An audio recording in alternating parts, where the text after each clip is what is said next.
Mitch, how many is enough tomorrow, do you think? 700.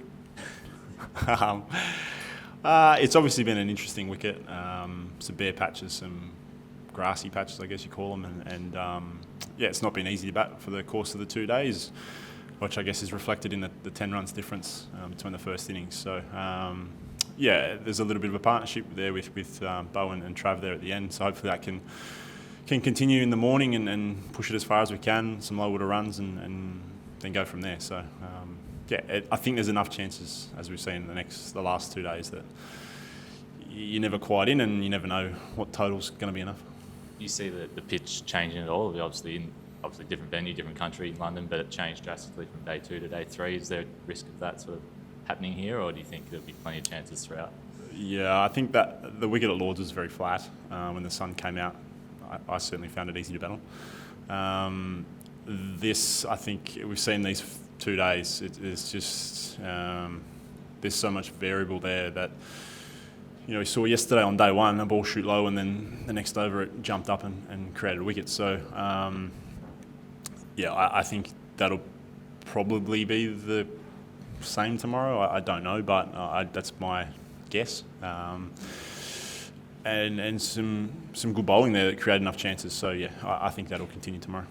We saw Sammy there sort of, he's done it before obviously, but tried to sort of take a bit of a different approach to Shamar. Was that a bit of a chat amongst the batters or amongst the team about trying to put him off his lengths at all? Not a chat against the bowlers, so you can ask him that one. Bob mentioned another 3 for how do you feel like you came out today? Okay.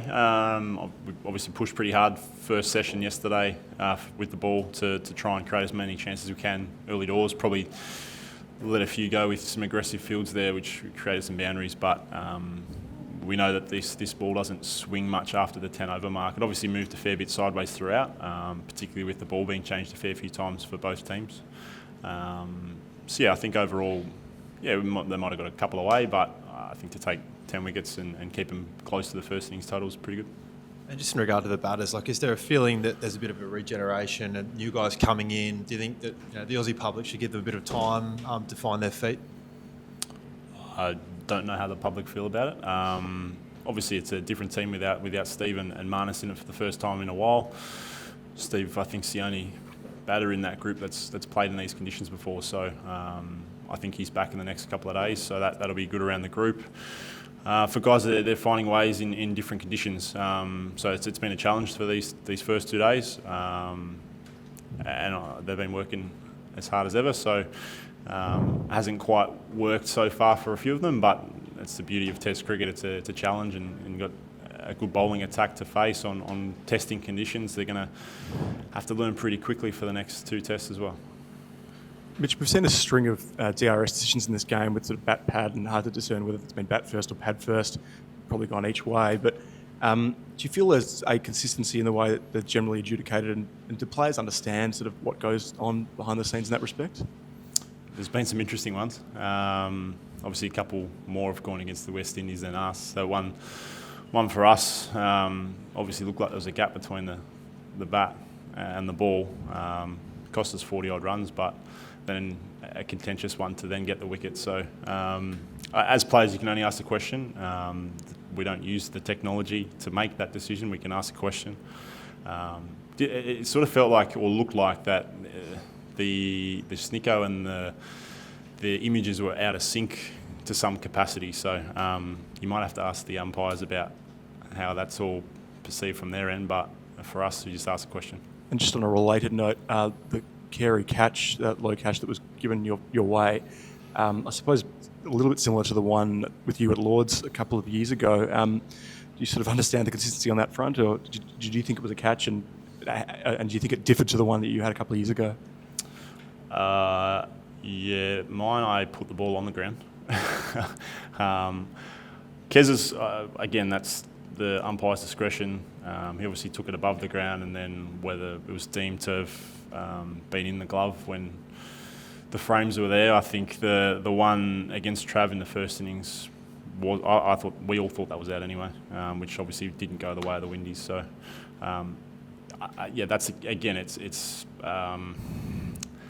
it's a grey area, I guess. So it comes down to the perception of the officials. Just go one quickly. Mitch, there's been a few ball changes in this game. Is it the abrasiveness of the surface? Is it just wearing them out quite quickly, or are they a bit soft or out of shape? They're not. There's not chunks out of them. They're obviously going out of shape. So I don't know if it's the ball. I don't know if it's the wicket. I think maybe the wicket might have got a little bit firmer from yesterday today, but we've seen obviously a fair few changes. So it might be the ball.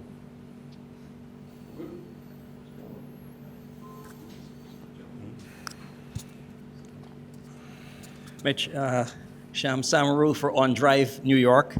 And when you look at the fact that, 14 and 10 wickets fell on 2 days, well, we've had the odd batsmen who applied themselves and got runs, Travis, for example, Hope, Chase. Would you say it's a question that the wicket was that bad, or just a failure to apply themselves on behalf of batsmen on both sides?